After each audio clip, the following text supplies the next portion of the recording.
Gariadhar bar association દ્વારા મામલતદાર મારફતે આવેદનપત્ર આપી રજૂઆત કરવામાં આવી। Story report by Ashok Chauhan, Gariyadhar. જય ભારત, જય સંવિધાન।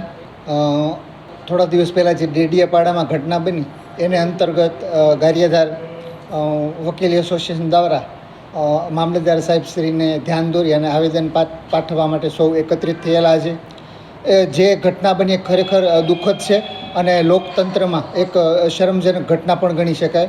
કારણ કે એવું કહેવાય છે કે શિક્ષકને સ્કૂલે જતા રોકો, એક ડૉક્ટરને દવાખાને જતા રોકો, એક પ્રોફેસરને કોલેજ જતા રોકો અને એક વકીલને કોર્ટ જતા રોકો, આ ખરેખર લોકતંત્રમાં છે એ ક્યારેય ચાખી લેવાય એવું નથી।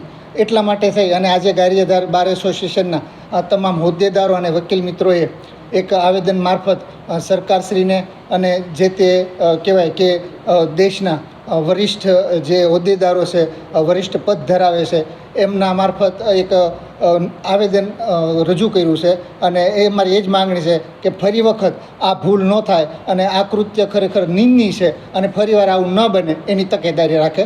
જય ભારત, જય સંવિધાન।